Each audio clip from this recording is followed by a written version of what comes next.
Smiles are supposed to be comforting, signs of joy, relief, connection. But in Smile, they're a countdown, a warning, an infection.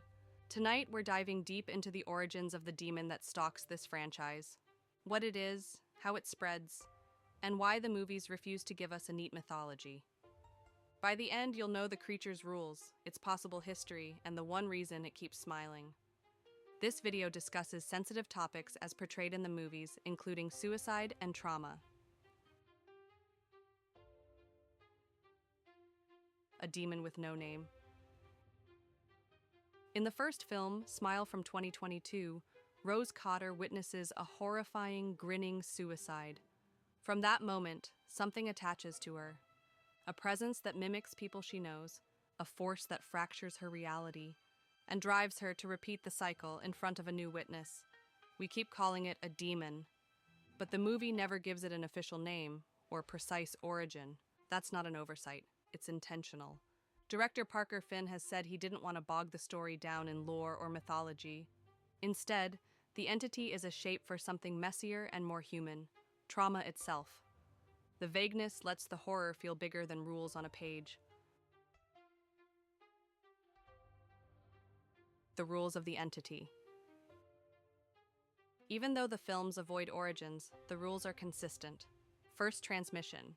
The entity jumps to a new host when a victim dies by suicide in front of a witness. The witness becomes the next target. It's a chain with no beginning and no end. Second, incubation and hallucinations. Targets see distorted smiles. They hear voices. They experience warped visions that escalate over days. The entity preys on unresolved trauma and isolates victims from support. Third, its feeding mechanism. It doesn't just kill, it feeds on fear and pain. That's why it forces a public, witnessed death. It's both a kill and a handoff. Finally, the so-called escape clauses. In the first movie, one character claims he survived by committing murder in front of a witness. The trauma of violence still transfers the entity. But this is not a fix. It's a moral trap. So the rules are clear enough. But where did this thing come from? And why the smile? The ending of Smile. At the climax of Smile, Rose tries to break the chain by isolating herself. If she dies with no witness, the entity won't pass on. She believes she defeats it. But that victory is another hallucination. In reality, the entity overwhelms her. Rose dies in front of Joel, and the curse continues. The film ends not with lore, but with a thesis: trauma's cycle is vicious, persuasive, and painfully hard to escape alone.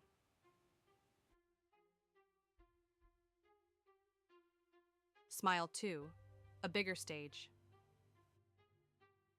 The sequel, Smile 2, shifts focus to Sky Riley, a pop star who faces the entity under the pressures of celebrity and performance. It's a new setting, a new character. But the core creature remains unchanged. The guiding principle is the same. Keep the mythology restrained. Keep the entity primal. And root the fear in human experience, not a dusty demon origin story. The smile stays unexplained, and that's what makes it terrifying. Theories about its origin.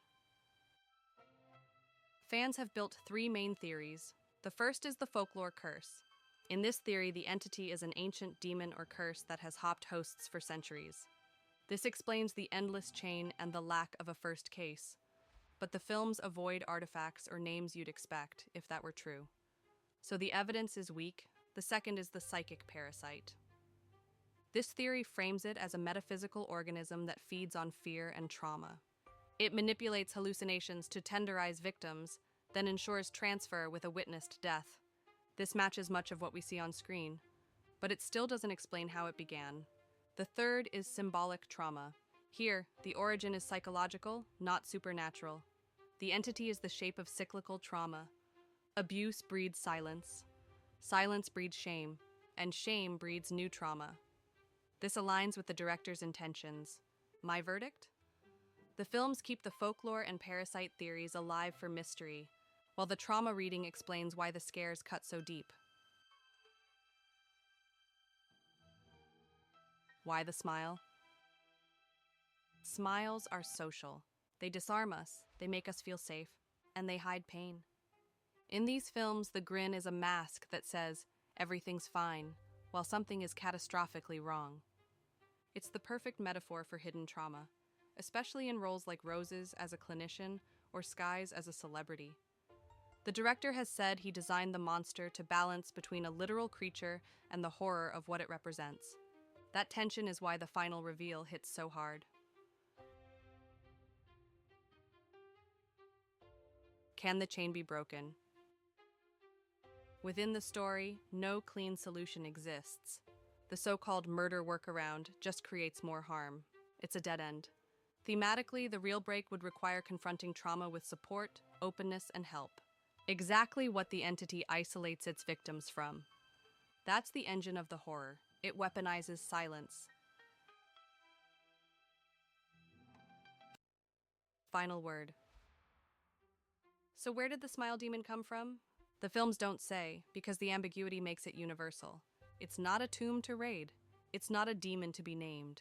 It's the shape of pain traveling from person to person, wearing a grin as it goes. And that's why it sticks with you after the credits roll. If you enjoyed this deep dive, hit like, drop your theories in the comments, and subscribe for more explorations of horror mythology.